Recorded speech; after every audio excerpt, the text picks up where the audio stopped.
Hello, everyone, and welcome to today's broadcast, Laboratory Role and Diagnosis of Antiphospholipid Antibodies in Antiphospholipid Syndrome, presented by Vladimir Vidanovic, Assistant Professor of Clinical Pathology, University of Illinois, Chicago. I'm Alexis Carls of Laberts, and I'll be your moderator for today's event. We are delighted to bring you this educational web seminar presented by Laberts. Laberts is the leading scientific social networking website and producer of educational virtual events and webinars. Before we begin, I would like to remind everyone that this event is interactive. We encourage you to participate by submitting as many questions as you want at any time you want during the presentation. Just click on the Ask a Question box located on the far left of your screen and type your questions into the drop-down box that appears on the screen. Our speaker will respond to your questions via email. If you have trouble seeing or hearing the presentation, please click on the Ask a Question box to let us know that you're having a problem. This presentation is educational and thus offers continuing education credits. Please click on the Continuing Education Credits tab located in the top right corner of the presentation window and follow the process to obtain your credits. Please join me in welcoming Dr. Vidanovic. I will now turn the presentation over to him. Good morning, everyone. My main objective today is to deliver a succinct but hopefully clarifying presentation which would explain the physiological role of phospholipids in normal hemostasis, then the proposed pathophysiological mechanisms information of antiphospholipid antibodies, which often lead to antiphospholipid syndrome. Then we can go over current diagnostic criteria for antiphospholipid syndrome, including the basis for laboratory determination of those antibodies, and finally to mention challenges in obtaining accurate diagnosis. Besides many abbreviations in the literature, I would say you're seeing antiphospholipid antibodies, APL in literature, APS or APA, lupus anticoagulant, then antiphospholipid syndrome. It can be written as APS or APL versus lupus anticoagulant syndrome. So there are many, many acronyms. Hughes syndrome. If we detect anticardiolipin antibodies, which could be detected in antiphospholipid antibody syndrome, they can be abbreviated as ACA or ACLA, like anticardiolipin antibodies, versus small a, CL. So it could be exhausting going through this laundry list of abbreviations. But I would say that the most commonly used name is lupus anticoagulant, which is a paradox. This is the most inaccurate descriptor of this clinically heterogeneous condition, since it is neither always associated with lupus, nor these antibodies exert any anticoagulant effect. As a matter of fact, we all know that lupus anticoagulants cause thrombosis. They do not cause bleeding. So this is not anticoagulant. Anticoagulant, and I'm going to explain this later, why it's called anticoagulant, because it's prolonging some clotable coagulation assays, and they're calling it anticoagulant, although this is not anticoagulant. But again, even among clinicians, I see that this is commonly used name, lupus anticoagulant. It's going to be very difficult to kind of change the culture, maybe not to use that name. So I'm going to also stick with lupus anticoagulant today in this presentation often, but at least this explanation will explain to you why I hate the name lupus anticoagulant. We're going to the next slide.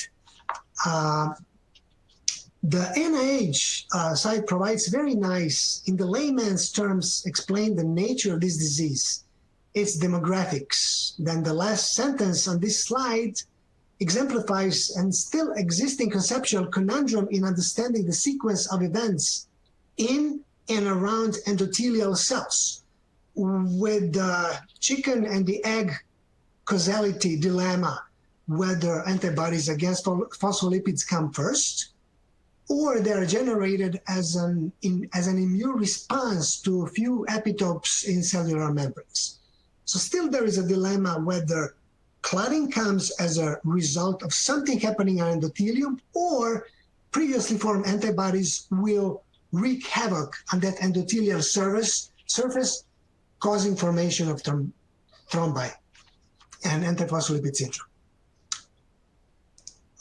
Important facts from that site that could be remembered: that this is an autoimmune disorder, can affect people of any age. It's slightly more common in women, but it affects both sexes. And it's more common in people who have other autoimmune or rheumatic disorders. So that's why it has the name lupus anticoagulant. Many people historically that had lupus were discovered to have actually also lupus antiphospholipid antibody syndrome, or lupus anticoagulant present in their blood. But it doesn't mean that everybody with those antibodies in their circulation, that everybody has lupus anticoagulant or other systemic disorders. So it can go both ways. So antiphospholipid antibody syndrome, these slides will be very explanatory. It can be divided into, let's say, primary and into secondary. Primary, about 50 to 60%, it's not associated with any known condition. So it can come out of the blue. While the secondary antiphospholipid syndrome, or APS, it could be associated with systemic lupus erythematosus, HIV, malignancies, drug-associated, or other conditions. To label somebody with APS, with antiphospholipid syndrome, that person, that unfortunate patient, has to have clinical evidence of thrombosis and associated labs, so positive labs. Because at any point of time, if we're testing healthy individuals, they can have some circulating antiphospholipid antibodies, aka lupus anticoagulant. It doesn't mean that they have antiphospholipid antibody syndrome. So in order to have the syndrome, we have to have clinical evidence of thrombosis and labs. So what you see on this slide is the International Consensus Statement of Revised Criteria for Classification of the Antiphospholipid Syndromes. It's known as the Sydney criteria from 2004. In 1999, a preliminary set of APS classification criteria was established after the workshop held in Sapporo, Japan. The main contribution of the subsequent workshop, this is the slide that you are seeing now, in Sydney, 2004, was extensive review and revision of the Sapporo criteria and inclusion of antibodies against beta-2 glycoprotein 1. No new clinical criteria were added, but the experts highlighted signs and symptoms such as thrombocytopenia, non-thrombotic central nervous system manifestations such as cognitive dysfunction, livedo reticularis, nephropathy, hemolytic anemia, and cardiac valve involvement. So this slide, based on the Sydney's criteria, is most likely not set in stone and will change given the ongoing efforts to fully elucidate the nature and ever-evolving manifestations of this disease process. Although the Sydney's APS classification was not initially designed for clinical purposes, only for research purposes, they still represent the best current tool to prevent overdiagnosis of APS, because many clinicians can lean towards easily diagnosis APS just because of some symptoms are present, or there is some equivocal labs present. They're maybe able to quickly to jump the guns and to label the person, to diagnose the person with APS. But if they stick with the current diagnostic criteria, clinical criteria, laboratory criteria, then maybe there is a less chance of overdiagnosis of this condition currently. But keep in mind that because of the recognized unique and broad clinical manifestations of APS, the final diagnosis will always rely on the physician's judgment.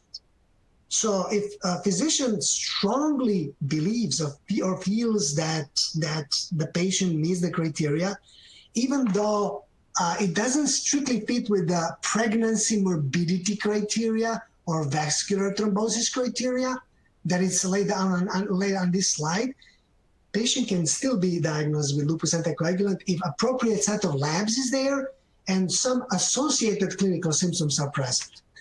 So I spent a long time on this slide, but because I gave you time to read.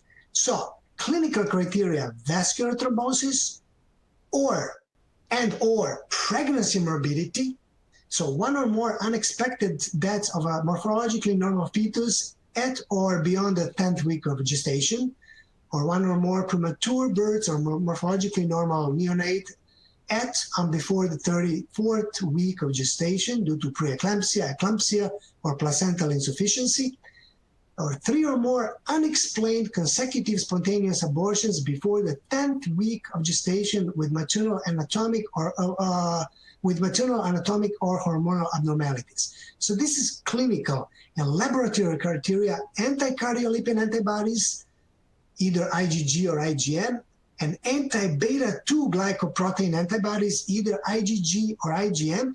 And we're going to mention later the importance of their specific titers to call positive positive and negative negatives, because they have to be measured by certain methods, and they have to be present at certain concentrations to call them positive. So so this is the current set of criteria, and it's called the Sidney's criteria. And still, as we're speaking, there are workshops being held, so this criteria may be revised. But for now on, this is kind of, I would say, very good and reliable point of reference in diagnosis of antiphospholipid antibody syndrome. So having said that, if you go to the next slide, we're going to the basics. So phospholipids are present everywhere. They're omnipresent components of cellular membranes, intracellularly, then on the surface of the cell. So they're embedded. We can see that there is a phospholipid bilayer sandwiched between proteins and surface glycoproteins that always also serve as receptors for many extracellular molecules. So phospholipids are not just providing the cushion inside the cell, but their conformation is important in transmitting signal from outside cell to inside the cell all the way to the nucleus.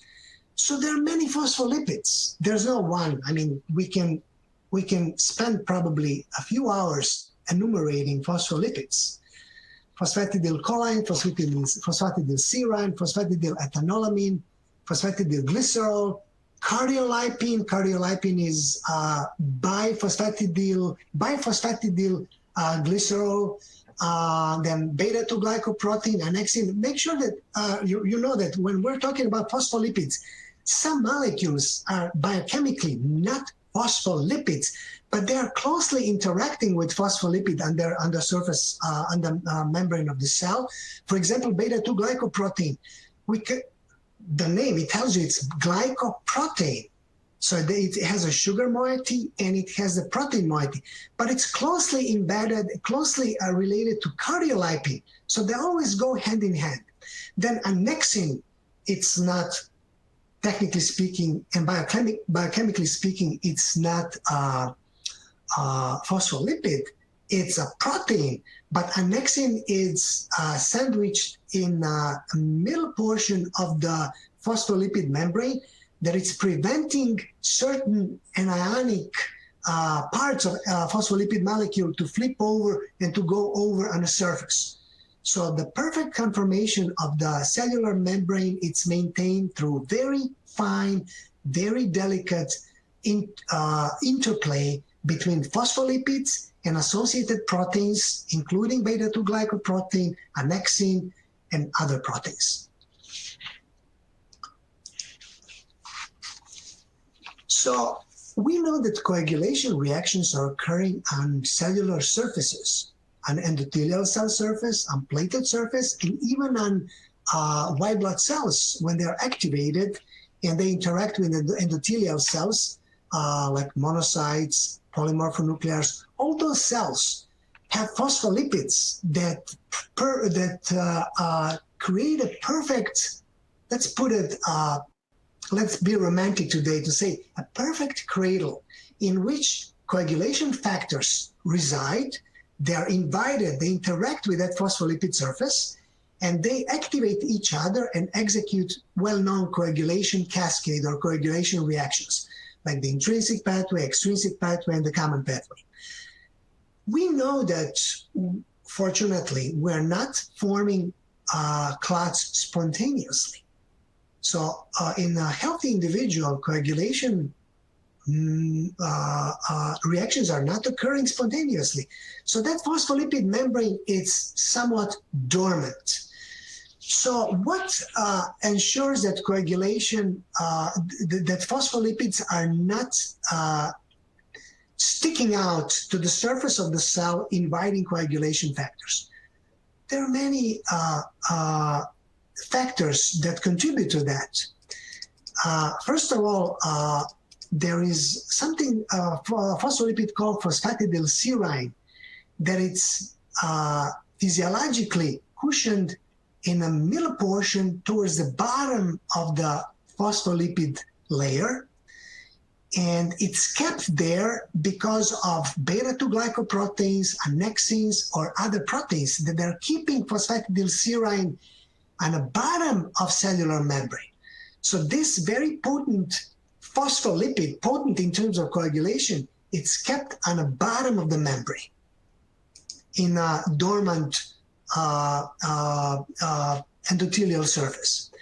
But when initiated, clotting reactions are occurring on phospholipid-rich cell membranes. What does it mean, coagulation reactions to be initiated? So whether we have the injury of endothelium, which will cause the flip of the phosphatidylserine from the inner to the outer part of the membrane, or we're going to have different interactions in the membrane, or antibodies will remove some part. Let's say if we have antiphospholipid antibodies, they can remove some parts of the molecule from that dormant membrane and help expose phosphatidylserine to the surface. And then once on the surface, phosphatidylserine can concentrate coagulation factors through its anionic interactions with coagulation factors, and this can cause formation of thrombin, and subsequently thrombin is going to activate polymerize fibrinogen into fibrate. So we know that we have extrinsic, intrinsic pathway. This is a very conveniently made division of two arms of the coagulation pathway, although in reality, intrinsic and the extrinsic pathway of coagulation are kind of talking to each other. There is a fine interplay between the intrinsic and the extrinsic pathway.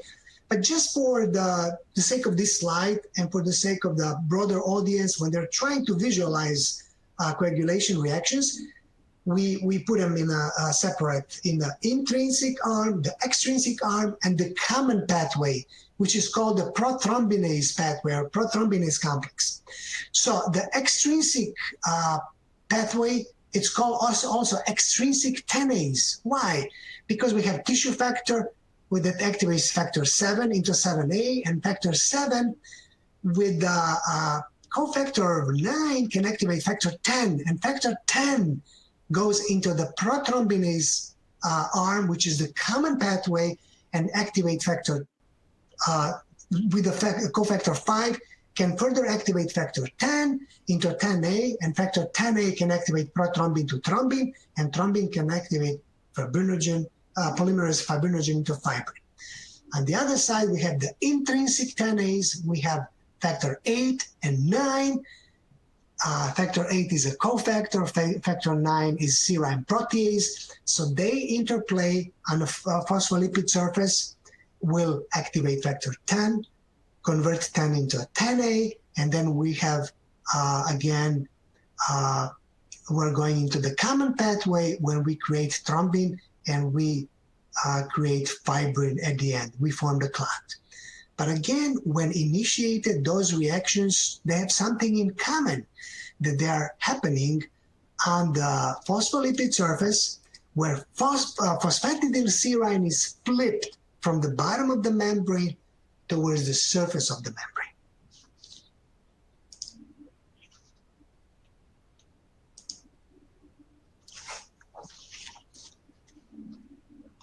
So beta-2 glycoprotein, annexin, and cardiolipin, what is their role in coagulation dormant cell membrane? Because if you remember the diagnostic slide of the Sydney criteria, we want to diagnose somebody with beta-2 glycoprotein, with this, I do apologize, with antiphospholipid antibody syndrome. We want those patients to have beta-glycoprotein antibody detected or cardiolipin antibody detected, right? So what is the role of those molecules in coagulation dormant cell membrane? Let's say annexin. Annexin is a protein. Annexin is a protein that is sitting in the middle of the membrane. It forms sort of a crystals, it's kind of a crystal formation in a part of the membrane that it's keeping phosphatidylserine from being overexposed. So annexin is endothelial protein in many tissues, including placenta. Remember, but we talk about miscarriages or pregnancy morbidity, we're going to see that annexin is an integral part of antiphospholipid antibody syndrome associated with pregnancy morbidity. So that's why annexin, something is happening with annexin in placenta when women are having spontaneous miscarriages due to antiphospholipid antibody syndrome. So what is annexin doing physiologically in our membranes? It has high affinity for anionic phospholipids.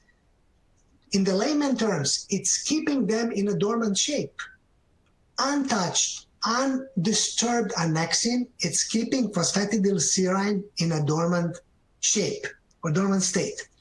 So it has also capacity to displace coagulation factors from phospholipid surfaces. What about beta-2 glycoprotein?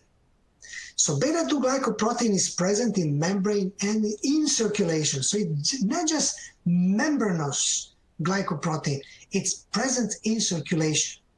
And why in circulation? Because it's an integral constituent of chylomicrons and lipoproteins. It prevents binding of protein S to C4b binding protein. And we know that protein S, it's anticoagulant only if it's present in circulation in its free form. So beta-2 glycoprotein, it's important in circulation because it's preventing binding of, pretty much preventing inactivation of protein S. Then also beta-2 glycoprotein downregulates activation of Hegeman factor, which is factor 12, which is the first serine protease being activated in the well-known intrinsic pathway, because factor 12 activates 11, 9, and 8. So this is part of the intrinsic cascade. Inhibits tissue factor activity, also important because once we have tissue factor on endothelial surfaces in activation of factor 7, we have very potent activation of the extrinsic pathway. So beta-2 glycoprotein is preventing activation of the extrinsic pathway as well. Then inhibits various platelet functions. This is probably not well-known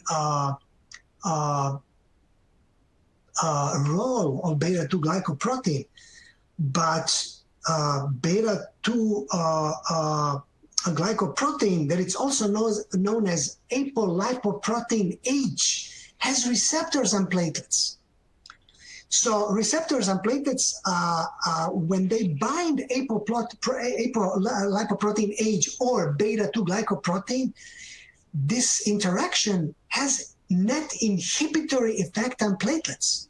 So free beta-2 glycoprotein bound on platelets is preventing ADP activation or other agonist modified activation of platelets. So platelets are also maintained in a more dormant, non-activated states when we have hefty levels of unaffected and beta-2 glycoprotein on endothelial surfaces and on a platelet surface. Then what is happening with cardiolipin? Some people say cardiolipin. Some researchers are calling it cardiolipin. So let's stick with cardiolipin for the sake of this presentation. So what is cardiolipin? It's a major phospholipid on mitochondrial membranes. It's crucial for mitochondrial function and cellular processes outside of the mitochondria. So we also know that it's important, cardiolipin in apoptosis cascade, since it's part of the inner mitochondrial membrane with cytochrome C oxidase. And cardiolipin is facilitating the release and activation of apoptotic molecules once the cell is damaged. So it's facilitating cell death, of programmed cell death of apoptosis. So you can see that also there is a kind of potential if cardiolipin, it's not maintaining its function properly, that the cell can either start dying or previously healthy cell can start exposing different phospholipids on its surface and activates coagulation cascade, which will eventually lead to the formation of thrombosis. So that's why cardiolipin, it's not just embedded in mitochondrial, it's also a mitochondrial membrane. It's present in different parts of cellular membranes, including surface membrane. So historically, literature was emphasizing its role in mitochondrial function. But cardiolipin, there is new research showing that cardiolipin is present not just in mitochondrial membrane, it's also present in endothelial, surface membrane, and other cell membranes. So this slide, I included important molecules. I tried to emphasize their physiological role and to give you a hint to my audience, to give you a hint if something is wrong with these molecules, if they're not positioned properly, if they're activated, if they're removed from their original position in the cell membrane, then we have a potential of formation of activation of coagulation cascades and formation of thrombi. So all these molecules, their intricate linkage among themselves within the membrane prevents assembly of coagulation factors on the cellular surface. So that's why they're important. So this slide, now after me spending too much time elaborating physiological role of certain molecules and physiology of coagulation cascade, then you should already know what are the enemies of spontaneous clotting. So the most common enemies, the big groups of factors that prevent spontaneous formation of clots are healthy endothelium with dormant phospholipid surfaces, including functional annexin, beta-2 glycoprotein, cardiolipin, then production of vasodilators and platelet inhibitors such as nitric oxide, prostacyclin, production of profibrinolytic factors such as tissue plasminogen activators, expression of thrombomodulin, which interacts with anticoagulant protein CNS, because once the thrombin is formed, it binds thrombomodulin, and thrombomodulin will activate, would create a good amount of activated protein C, which is anticoagulant. So healthy endothelium, then balance of coagulation factors and anticoagulant proteins, and good blood flow. So these are all enemies, and the quotes, of spontaneous clotting.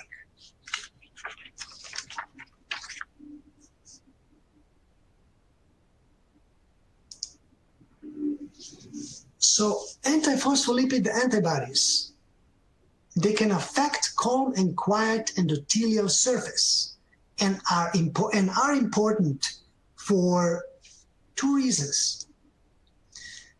They can be confusing because if they're present and if clinicians are ordering commonly performed, the most commonly performed coagulation tests like PTT or PT or other tests, but namely PTT, those antibodies against those molecules can prolong clotting times, prolong the clot bed-based assays like a PTT. So this is happening in vitro, but in vivo, they promote thrombosis. So this is a paradox because we always expect when something is prolonging the PTT, that factor in circulation will cause bleeding. No. With the antiphospholipid antibodies, we have a difference between in vitro tests that will be prolonged and in vivo situation in a body that they can actually wreak havoc. They can cause spontaneous formation of antibodies, and they lead to very significant antiphospholipid antibody-associated morbidity and, unfortunately, mortality, which is we want to prevent by properly diagnosing antiphospholipid antibodies, diagnosing antiphospholipid syndrome, antiphospholipid antibody syndrome, and initiating timely and the most appropriate anticoagulant therapy. So slide 14 that you have in front of you, this rather busy slide. So maybe this slide illustrates the full complexity of in vivo activation of antiphospholipid antibodies. And since they bind not just to phospholipids, but also to embedded proteins such as prothrombin, which may facilitate generation of thrombin, which is a pivotal step in coagulation, then to anticoagulant protein CNS, or to annexin, for example, thereby enabling the phosphatidylserine flip on a membrane and amplification of the coagulation reactions. So antibodies can bind beta-2-glycoprotein. They can remove that I like to use the layman terms because I believe that this is the most useful for the audience, because then you're going to understand and you're going to always remember the role of certain molecules in their pathophysiological role. So I would say that beta-2-glycoprotein prevents a smooth endothelial cell coverage over the endothelial surface. The moment we have the antibodies that they're affecting beta-2-glycoprotein conformation, they can uplift that antibody and they perturb the previously dormant cell surface. And then we're having exposure of other phospholipids and activation of coagulation reactions. So there are different mechanisms, but once we have binding of those antibodies to endothelium, we can we can overexpress phospholipids on the surface. We can cause endothelial cell activation. Subsequently, you can have inflammation cascade with the T-cell immune response, generation of a lot of pro-inflammatory cytokines, and they're simply like too many pathways converging on each other towards the formation of that clot. And then you have the formation of a clot, occlusion of the vessel, and you have the antiphospholipid syndrome. So one of the proposed models for clotting or tissue injury with anti-beta-2 glycoprotein antibodies is also that antibodies can dimerize beta-2 glycoprotein on cell membrane. We said that beta-2 glycoprotein on cell membrane, which is known as apolipoprotein H, it's present on endothelial surface, on platelet surface. So once that molecule is dimerized by the binding of antibody that binds that molecule, then we know that any antibody being bound to an antigen can activate the complement cascade. Activated complement can further activate monocytes, can activate platelets. Then with the generation of, let's say from monocyte, of tumor necrosis factor, we have tissue damage, fetal death if it's happening in the placenta, thrombosis. So you have different, if it's depending on which organ this is happening, you have associated pathology of that organ, whether it's vessel, vasculature, heart, kidneys, placenta, with the pregnancy morbidity. So they're simply, we can spend all day talking about, once you activate the coagulation cascade, the complement pathway, then we have many mechanisms of the tissue injury. So if you go to slide 16, this slide may well exemplify the role of annexin. So we talked about beta-2 glycoprotein. Now let's talk about annexin in pathogenesis of antiphospholipid syndrome. And you will remember that the pregnancy morbidity is one of the criteria in the Sydney classification of the APS. So this reaction, this research from 1997 establishes the link between antibodies against annexin and the pregnancy loss.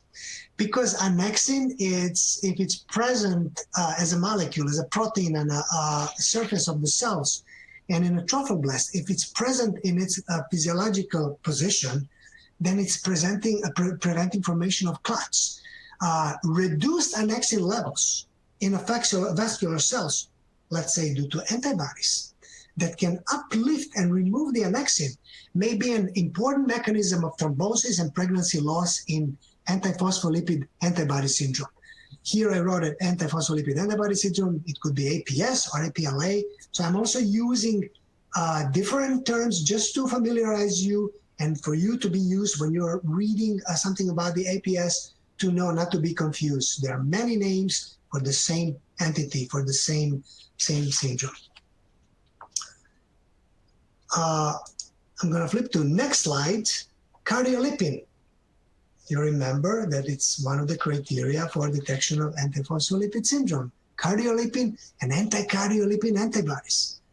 So there is evidence that anti-cardiolipin antibodies bind to phospholipid epitopes on platelet membranes. This concept is kind of maybe a little more difficult to grasp conceptually. Again, because historically we're talking about cardiolipin present on only in mitochondria. Then you're going to ask yourself, what do mitochondria have to do with platelets and the surface? How is the clot being formed? So cardiolipin was thought to be present mitochondrially, but there is evidence that this phospholipid is reacting with membranous molecules, including beta-2 glycoprotein 1. So cardiolipin is interacting with beta-2 glycoprotein 1 on cell surfaces. So if something is happening with glycoprotein, with beta-2 glycoprotein, it can interfere with cardiolipin. So antibodies against cardiolipin can interact with beta-2 glycoprotein. That's why there is a very fine interplay between these two molecules, and they're often inextricable from each other. And even in a testing, you're going to see that often the sensitivity and specificity of testing for antiphospholipid antibody syndrome, where both antibodies are detected for against cardiolipin and against beta-2-glycoprotein, then we have a greater chance that the patient is truly having antiphospholipid antibody syndrome, because these are not just any antibodies. Those are really antibodies that can bind both molecules, cardiolipin and beta-2-glycoprotein, and those are the antibodies that really have the potential to initiate coagulation reaction on endothelial cell surface. So it's important to remember that cardiolipin and cardiolipin antibodies, those antibodies are those epitopes, cardiolipin epitopes, they're not only present somewhere inside the mitochondria, they can be present on endothelial cell surface and the platelets surface. Why is this important? Because if detected anticardiolipin antibodies, then we're going to label the patient that this patient has anticardiolipin antibody syndrome, or ACA. So ACA will be diagnosed when anticardiolipin antibodies are detected. And this table will show you that they are having some clinical differences between anticardiolipin antibodies and the plain simple, in the quotes, lupus anticoagulant. Why? Because anticardiolipin antibodies, they can often cause arterial thrombosis, while you see that lupus anticoagulant or simple antiphospholipid antibodies, that they do not have specificity against cardiolipin, they often do not cause arterial thrombosis. They form venous thrombosis. So why? Because anticardiolipin antibodies can attack platelets. They can bind cardiolipin on platelets, activate platelets, and you have formation of clots on the arterial side of the vessel, where blood flow is usually more brisk. So it's more difficult to form clots on the arterial side of the vessel. But once you have the clot on the arterial side of the vessel, then it probably tells you that platelets are activated. So anticardiolipin antibodies have that potential to form clots on the arterial side of the vessel because of activation of platelets, while the plain, simple, the rest of lupus anticoagulants, they often do not form arterial clots, they form venous clots, like DVT, pulmonary embolism, etc. But again, they're not commonly associated with arterial thrombosis. Going to the next slide. How do we give names to antiphospholipid antibodies? You heard now too many molecules being mentioned, and they can all be put in a waste kind of basket of antiphospholipid antibodies. Yes, we can say that whether you have antiphospholipid antibody or which includes anticardiolipin antibodies or let's say, phosphatidylserine antibody or other antibodies, these are all antiphospholipid antibodies. But sometimes we can be a little more specific and give it a name to that antibody.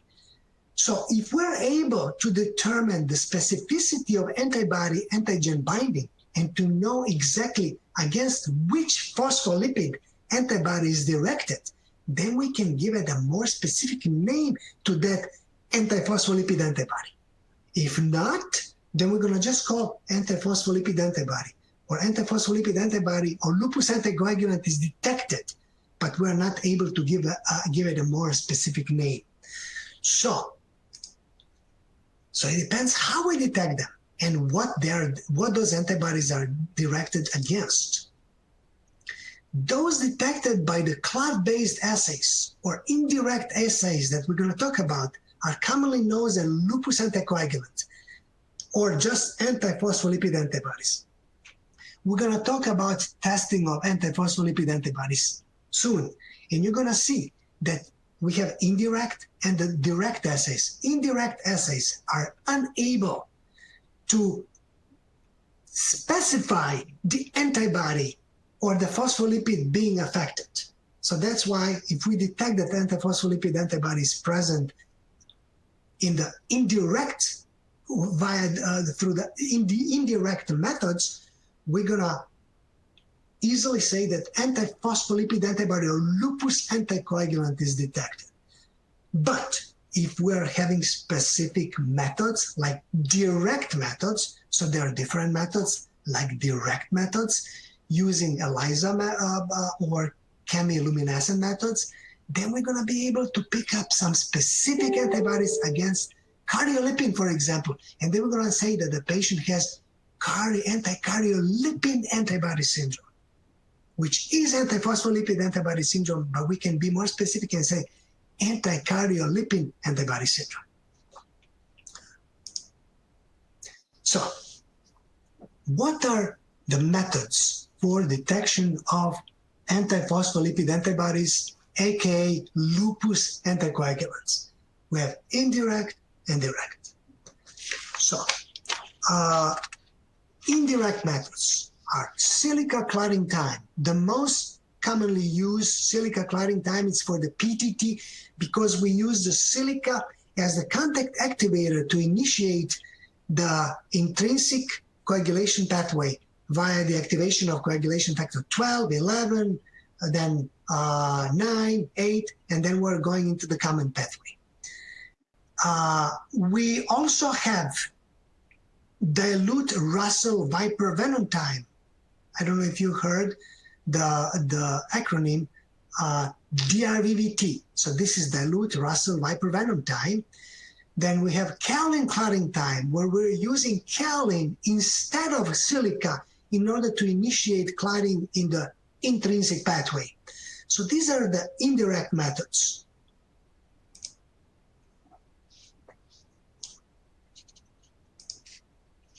So they're also known as clottable assays. Why clottable?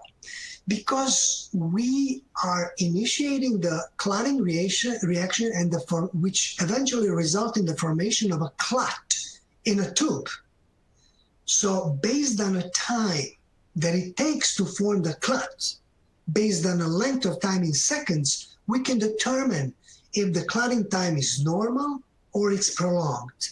And if it's prolonged, then we're going to be able, using our diagnostic methods, to determine why is it prolonged. Is it because of some factor deficiencies in the clotting pathways, or it's because of some inhibitors, and antiphospholipid antibodies are inhibitors of the clotting reactions in vitro, in a tube, and that's why we call those assays clottable assays. So we're going to spend a little more time explaining indirect assays. So they work through the effect on phospholipid-dependent coagulation assays. So the principles: antiphospholipid antibodies can affect the phospholipid used in some laboratory tests. We know that. So we know that we are using silica to activate intrinsic pathway. You are using calcium to run the APTT. You're adding phospholipids. But you simply, if you have antiphospholipid antibodies present in patient serum, they can interact with the reagent. And if they are reacting with the reagent, this can prolong the clotting time. So the clotting time can be prolonged. So demonstration of the presence of an antiphospholipid antibody by coagulation tests requires prolongation of a phospholipid-dependent coagulation test, like APTT, and this "and" is important, and correction of that prolongation by adding an excess of phospholipid or otherwise eliminating the effect of any antiphospholipid antibodies or APL. So we have to document that that initial prolongation of the clotting time was indeed happened or caused by antiphospholipid antibodies. And we're going to prove that by how? By adding extra phospholipid in patient plasma, and we rerun the test, and if the clotting time shortens, then we're going to infer that initially prolonged prolonged clottable assay was due to antiphospholipid antibodies. So we're flipping to the slide 22. Just to remember, always the clotting cascade pathways, whether it's PTT, testing the intrinsic pathway, or the PT extrinsic, testing the extrinsic pathway, these are all heavily dependent on phospholipids. Intrinsic pathway, the extrinsic pathway, they both converge towards the common pathway. Common pathway, it's also known as the prothrombinase pathway, the common pathway. And I'm adding in this slide PL, so I'm going to the previous slide, sorry. So you see that all these steps, conversion of factor 9 to 9A, conversion of 10 to 10A, conversion of prothrombin to prothrombin, these all steps require phospholipids because all those reactions are occurring on phospholipid-rich surface. So that's why we cannot initiate coagulation reactions in vitro in a tube unless we have phospholipid reagent added, whether it's we're testing the intrinsic pathway, APTT, or the PT. So this slide is a little more busy, and you're going to see some names like KCT and APTT. So this is cowling cladding time and PTT. So these are different versions of activation of tests that actually activates the intrinsic, the longer pathway that results in the formation of fibrin through the activation of factor 12, high molecular weight kininogen. So this is the contact activation pathway. And then we're converging towards 10A together with the 5A, prothrombin to thrombin. Thrombin, it's converting fibrinogen into fibrin, correct? And we have the DPT, which is the dilute prothrombin time. So we can test the phospholipid-dependent pathways by testing the extrinsic pathway. So this is called dilute prothrombin time. So we want to see if the antibodies are present against phospholipids, they will increase the dilute prothrombin time. They will increase that diluted version of prothrombin time, or the PT. And we're going to say why the diluted version. I'm going to explain why it's diluted version of PT or diluted version of APTT when we're testing antiphospholipid antibodies. So both pathways are converging into the common pathway. And the common pathway, we have one test that is called DRVVT. DRVVT is dilute Russell-Viper venom test that can determine the role of phospholipids, and if antiphospholipid antibodies are present in patient serum, dilute Russell-Viper venom test will be able to document that antiphospholipid antibodies are interfering with the common pathway, which is the pathway that involves conversion of 10 into 10A, and 10A will eventually activate prothrombin into thrombin, and we're gonna generate a clot via the common pathway. So this was the slide 23. So major indirect methods. Major. So I talked about dilute prothrombin time, cowling time, APTT, DRVVT, but remember, in the commercial labs, in the hospital labs, and I work in a hospital lab,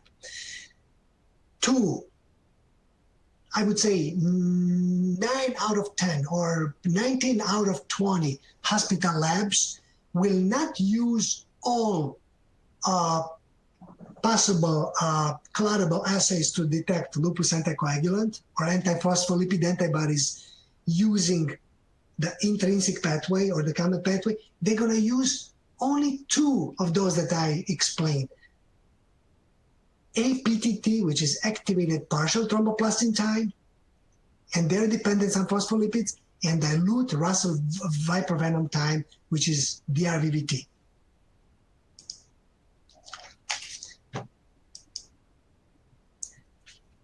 So both assays, we call them dilute in the beginning. Why dilute?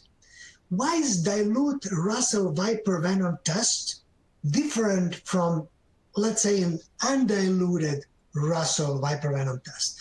Or why is diluted APTT, or known as lupus anticoagulant sensitive APTT, why is this diluted APTT instead of the regular APTT?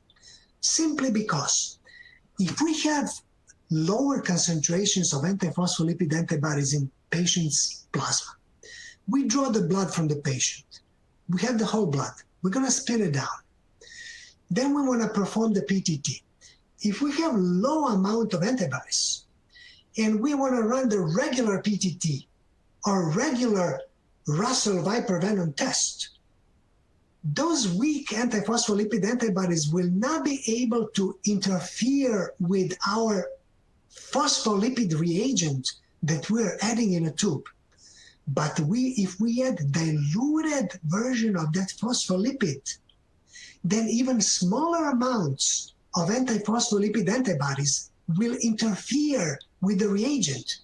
So that's why lupus anticoagulant being tested by PTT, we're actually using diluted version of APTT, which is using lower concentration of phospholipid as a reagent.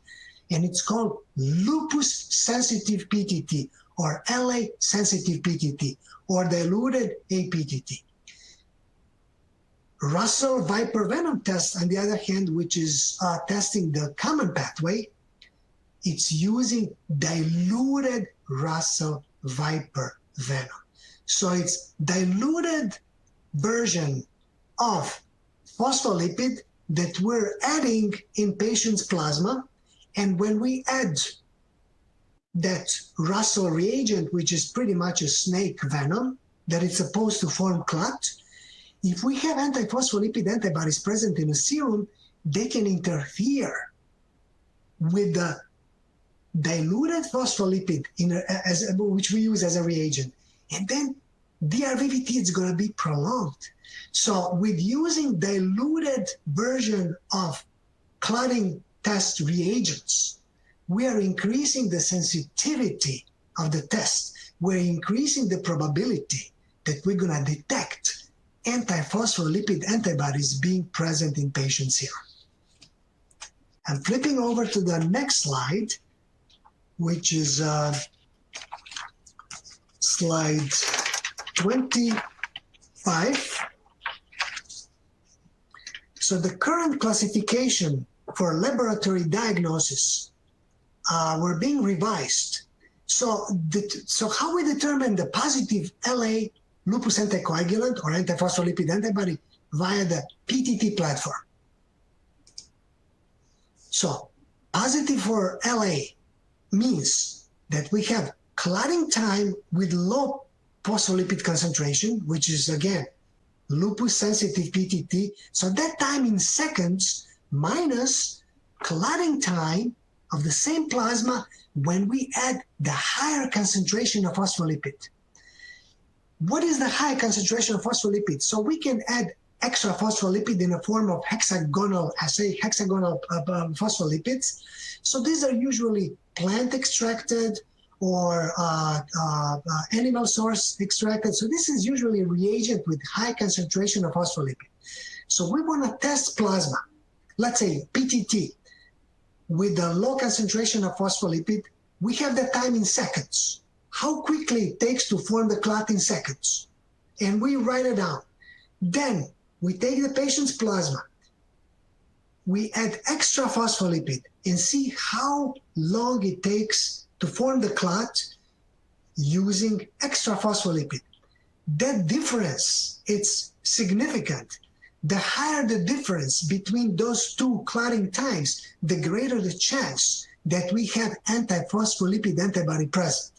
So positive for lupus anticoagulant determination, it depends on the difference between clotting time with low phospholipid concentration minus clotting time with high phospholipid concentration. We can determine by inter-laboratory study or interinstitutional or intra-institutional studies, we can determine what is the significant time difference in seconds that we can say, hey, that difference in clotting time was due to antiphospholipid. For example, in our lab is 11 seconds. Or you can calculate that correction. How much do you correct clotting time, or how much do you shorten the clotting time if you add extra phospholipid as a reagent in a testing tube? So we can either determine positive lupus anticoagulant by determining the difference between clotting times, or percentage of correction, which is clotting time with low concentration phospholipid minus clotting time with high concentration phospholipids. So this is in your numerator, and in a denominator, you have clotting time with low phospholipid concentration. So this is usually that high clotting time. And then this times 100. And that percent of correction can be used to determine the presence of antibody. Or normalized ratio, screen ratio over confirm ratio. So don't get anxious. I'm going to explain to you how we calculate positive tests at UIC, for example, where I work. How do we determine that, let's say, using DRVVT, which is testing the phospholipids in the common pathway, how do we determine that DRVVT is positive and that it is indeed caused by antiphospholipid antibodies? I'm going to show you this. So what is the principle of DRVVT? So this is Russell's Viper venom, which directly activates factor 5 and factor 10 in the presence of phospholipid and calcium ions, bypassing factor 7 of the extrinsic pathway. So it means that we directly activate factor 10 together with the cofactor 5 when we put snake venom in patient's plasma. So in normal plasma, in the absence of lupus anticoagulant or antiphospholipid antibodies, factor 5 and factor 10, they're directly activated by the snake venom. And the clot is quickly being formed. So in the presence of the phospholipid reagents and the calcium that we had, the clot will be formed. However, if it's prolonged, if that DRVVT is prolonged, then we have to determine what is causing prolongation of that test. We have to take patient's plasma and to mix with normal pool plasma, because normal pool plasma has all concentration factors inside. And if we correct the initially prolonged clotting time, then we're going to attribute the initial prolongation of DRVVT or PTT, depending on which test we're using. We're going to attribute this to factor deficiency.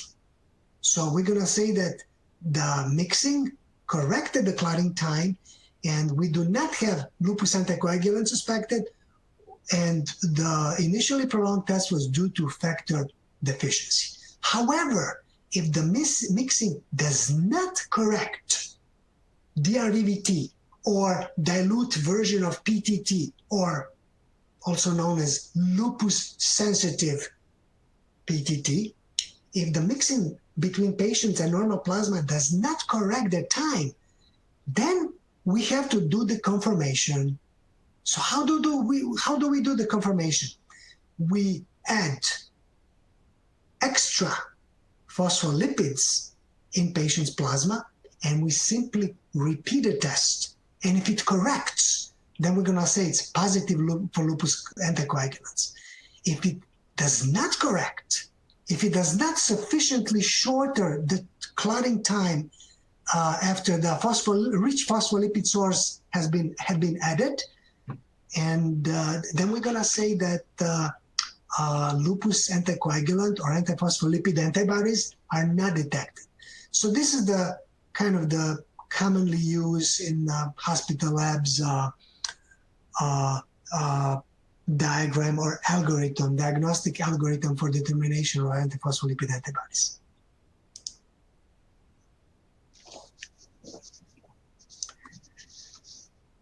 So again, this is simply a flow workflow, how it goes, not flow work, I do apologize, flow work. Probably didn't sleep good last night. So collection of blood samples. So we double centrifuge the sample. We have to make sure that we have platelet poor plasma, that we eliminate platelets as a source. We want to have as pure plasma in a patient sample as possible. Okay, then we use two tests. That's why it's important for them to be ordered together. Dilute version of PTT or lupus-sensitive PTT and dilute Russell Viper venom test. We simply perform the test and we see if it's prolonged, then we're going to do the mixing test, 1-1 mix. If it's not prolonged, then we're going to do confirmatory tests by adding extra phospholipids, and if it's correcting, meaning if it sufficiently shortens the clotting time after phospholipids are being used, then we can diagnose that patient's plasma as being positive for antiphospholipid antibodies or being positive for lupus anticoagulant. So this is what I promised to you, how we'll report it at UIC. So maybe this slide will explain really, it's gonna simplify everything that I mentioned before. So let's say DRVVT. So DRVVT, we do first the screen ratio, and this is what we report, which means patient dilute Russell Viper venom test in seconds over dilute Russell Viper venom test of pool normal plasma. So we simply make platelet pool plasma of a patient, add DRVVT reagent, which is diluted phospholipid reagent with that snake venom that contains diluted phospholipid and snake venom and calcium. So once we add this and test, we're gonna remember, or our system will remember, this is the patient DRVVT in seconds. If it's prolonged, then we're gonna do mixing. If it does not prolong with mixing, then we're gonna take patient's plasma, add extra phospholipid, and run DRVVT with extra phospholipid. Then our system will remember patient initial DRVVT and excess phospholipid DRVVT. So all those clotting times, our system remembers. So if initial screen ratio, so this is important. What was screen ratio? Patient DRVVT over DRVVT of pool normal plasma. If it was increased or greater than 1.25 in our lab, we perform mix.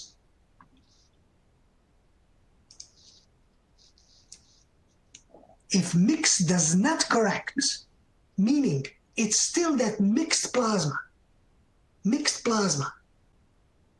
DRVVT of the mixed plasma over the DRVVT of pool plasma, it's still greater than 1.25, it means that we probably have some inhibition, some inhibitor in the plasma because the mixing did not correct the DRVVT. Then, as I mentioned before, then we have that patient DRVVT with extra phospholipid. We remembered that time in seconds, and we have platelet normal plasma with extra phospholipid, and we have that time in seconds. So now we do that ratio between patient DRVVT with phospholipids over normal plasma with phospholipids. That ratio, it's called confirm ratio. So if patients dilute Russell Viper venom time, initial time, with extra phospholipid sufficiently decreases, shortens, because we're adding extra phospholipid, then of course that this numerator, it's going to be some low time in seconds, some smaller number in seconds, while the plated normal plasma with phospholipids will stay probably the same, because nothing will happen with normal pool plasma when we're adding extra phospholipids. So that time in seconds will stay the same. So confirm ratio, we expect usually that number, that ratio to be low if the patient truly has antiphospholipid antibodies, because extra phospholipid will shorten DRVVT. So that ratio of patient DRVVT over normal DRVVT with extra phospholipid will kind of be lower number. So confirm ratio, it's usually our system remembers, our computer system remembers that ratio. And final result, how we report, is normalized ratio. So we report the normalized ratio, which is the screen ratio over the confirm ratio. Screen ratio is a big number in seconds, right? Because what was the screen ratio? Patient DRVVT over normal pool plasma DRVVT. So patient DRVVT, if it had prolonged clotting time because of antiphospholipids, was a high number. So screen ratio is always big number, while confirm ratio, as we explained in a previous bullet, was a low number if antiphospholipid antibodies are present. So simply screen ratio over confirm ratio in our lab, if it's equal or greater than 1.25, then we're going to report it as positive for lupus antiphospholipid and positive for lupus anticoagulant, or the test is positive for antiphospholipid antibodies. So this is our lab's principle for the determination of antiphospholipid antibodies, aka lupus anticoagulant. So I spent some time, I'm hoping I didn't confuse you with the explanation of indirect methods. It was rather a winded explanation, but I was trying to be graphic often to explain to you so you remember the principle of indirect tests, which are important because we have to have both either direct or we have to use all possible tests in order to determine the presence of antibodies. Why? Because if we have strong clinical suspicion based on the clinical criteria, we want to make sure that we have good tests to detect the presence of antibodies in patient serum. Whether we're using indirect methods, whether APTT or DRVVT, or direct methods that I'm going to mention on this slide. So current classifications of laboratory diagnosis are even now being revised. So you remember that the Sydney criteria was done in 2004. In 2009, there was a scientific subcommittee on standardization on lupus anticoagulant and antiphospholipid antibodies of the International Society of Thrombosis and Hemostasis. They issued recommendation for standardizations of lupus testing by APTT and DRVVT and all those tests that I explained to you 5 minutes ago. So those tests using diluted version of phospholipid antibodies, then confirmatory steps by adding extra phospholipid, mixing studies to make sure that that initial prolongation was not due to factor deficiencies, that indeed was due to antiphospholipid antibodies. All those methods are being revised and approved and recommended by the International Society of Thrombosis and Hemostasis.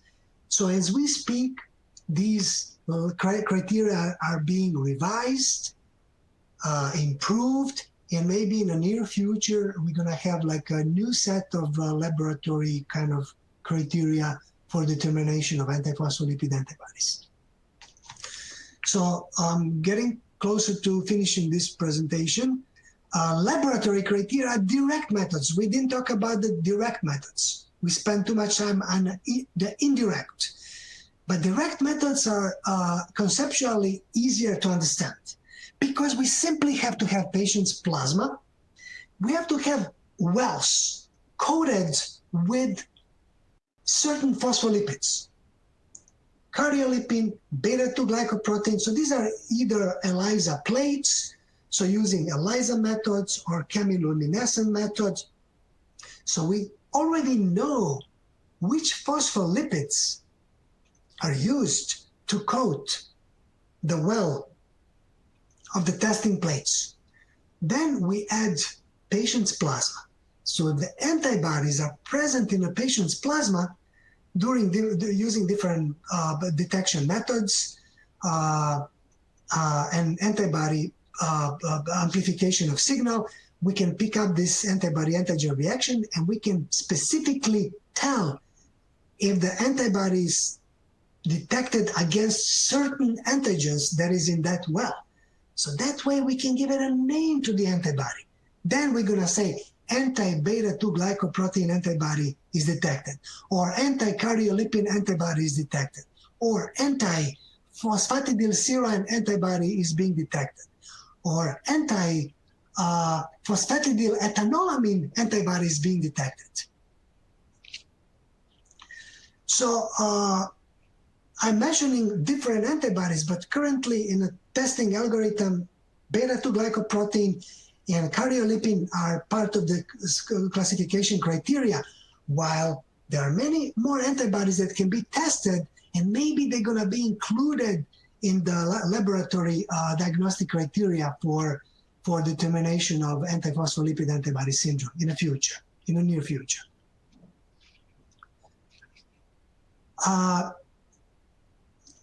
Mentioned on this slide that now the current methods are using detection of either IgM or IgG against both molecule, and they have to be presented as a certain titer, either at 40 glycoprotein units or cardiolipin units, or greater than a 99% percentile for either anti-cardiolipin or anti-beta-2 glycoprotein 1, okay? So it's important which target are we using, which titer its antibody is being detected, which concentration of antibody, and also isotype. We said IgG or IgM, but currently it's worth mentioning that IgA isotypes are not included currently in the routine testing for antiphospholipid antibody syndrome. But they are more prevalent in certain ethnic groups. So therefore, some authors suggest that IgA anti-beta-2 glycoprotein and IgA anti-cardiolipin should be tested when IgM or IgG isotypes are negative. And we still have the strong suspicion for antiphospholipid antibodies. So currently IgA is not included, but it may be included in a future diagnostic criteria.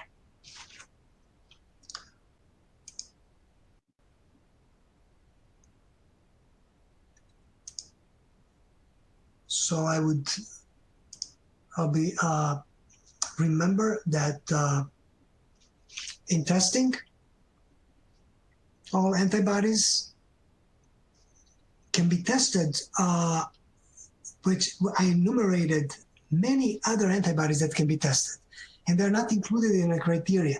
So these are those extra criteria antibodies. Now the question is your lab going to spend a lot of money testing for using, let's say, direct methods, using ELISA,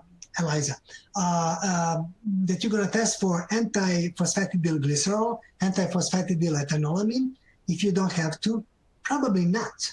But if your clinician is telling you that he or she has the strong clinical suspicion for antiphospholipid antibody syndrome, and that anti-beta-2-glycoprotein was negative and anti-cardiolipin was negative, then probably you would like, I'm assuming that you don't have those tests in your lab, you would like to take the plasma and to send out to a reference lab, some reference lab to detect the presence of maybe other antiphospholipid antibodies. Because remember, eventually it's that clinician's, it's at his or her discretion whether antiphospholipid antibody syndrome will be diagnosed. So it doesn't matter which antibody is positive. If the physician feels strongly that the clinical criteria are there, and he believes strongly in that clinical criteria, and any of the antibodies is being detected, then he has strong basis of diagnosing that patient for antiphospholipid antibody syndrome. So often you're going to see that those classical criteria, Sydney criteria, are not met, but still antiphospholipid antibody syndrome can be diagnosed. So there are a lot of antibodies that can be tested, correct? So what about antiprothrombin? Antiprothrombin is not phospholipid, but prothrombin is a crucial serine protease that by conversion of prothrombin, we form the clot. But prothrombin is present on a membrane, correct? So sometimes antiprothrombin antibody that the antiphospholipid antibodies, they can react against prothrombin. So we have a test, sometimes a test prothrombin and phospholipid complex, or prothrombin and phosphatidyl-serine complex. So there are many reference labs that are using kits, ELISA kits, that they are testing antiprothrombin antibodies, or even anti-vimentin antibodies or anti-antibodies.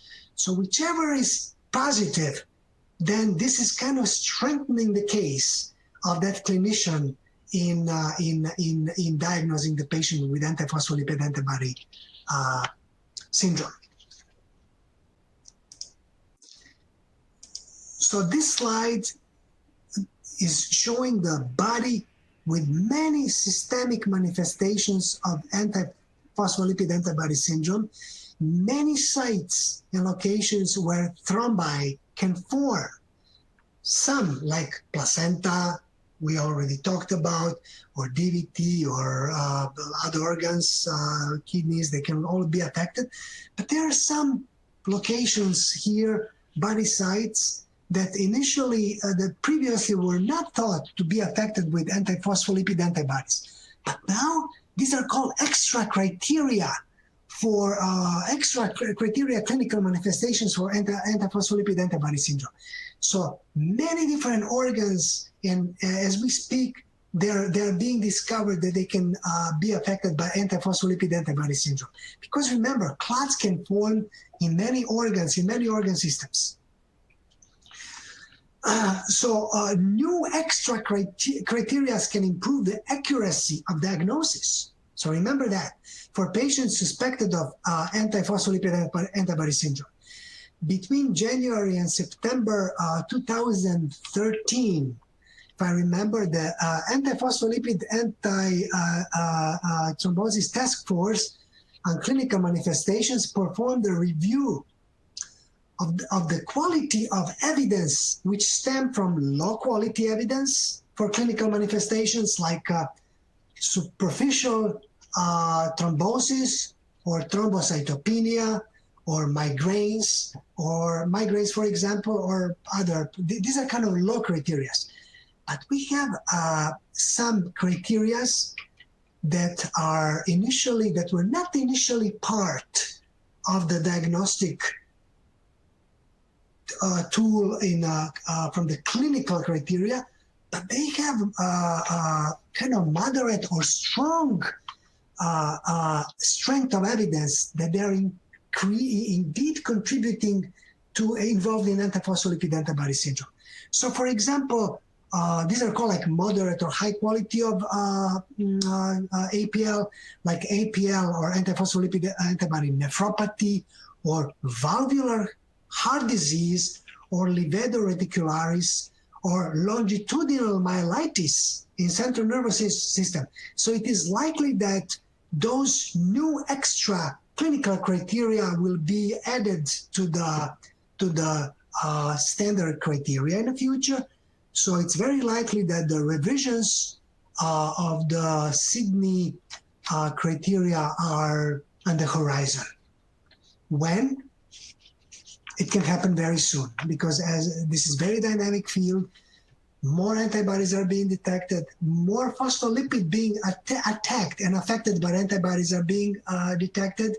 So it's just a matter of standardizing those antibodies, detecting them, and doing maybe a study that will really increase the strength of evidence. And then eventually the committee will meet and new criteria will be revised. So we're going to have certainly more clinical manifestations that should raise the awareness. Hey, maybe antiphospholipid antibodies is happening in this patient, or maybe this patient has the antiphospholipid antibodies, not just to attribute those manifestations to lupus or connective tissues diseases or other systemic diseases. Because I would say that antiphospholipid antibodies, because of the limitations of the criteria before, was underdiagnosed. And now with more diagnostic criteria being included in the list and the revisions of the list, maybe this test will be properly diagnosed. And it's very important for clinicians to have the heightened awareness of this syndrome, antiphospholipid antibody syndromes, and to know simply which test to order. So their communication with the lab is essential. So lab and clinicians, they work together to diagnose the antiphospholipid antibody syndrome. So there is an ongoing discussion between classification versus diagnostic criteria. And as I mentioned, revisions are on the horizon. So this concludes my presentation. I hope I didn't confuse you, because I was very enthusiastic trying to explain many things in a relatively short period of time. So I'm open for questions, comments, suggestions. I would like to thank Dr. Vidanovic for his presentation. I would also like to thank Laboratories for making today's educational webcast possible. As a reminder, our speaker will follow up with your questions via email. If you have any questions you'd like to ask, just click on the Ask a Question drop-down box located on the far left of your presentation window. Type your question into the box that appears on the screen and click the Send button. Before we go, I want to let everyone know that today's webcast will be available for on-demand viewing through December of 2018. You will receive an email from Laboratories letting you know when this webcast will be available for replay. Please share that announcement with your colleagues who may have missed today's event. That's all for now. Thank you for joining us, and we hope to see you again soon. Goodbye.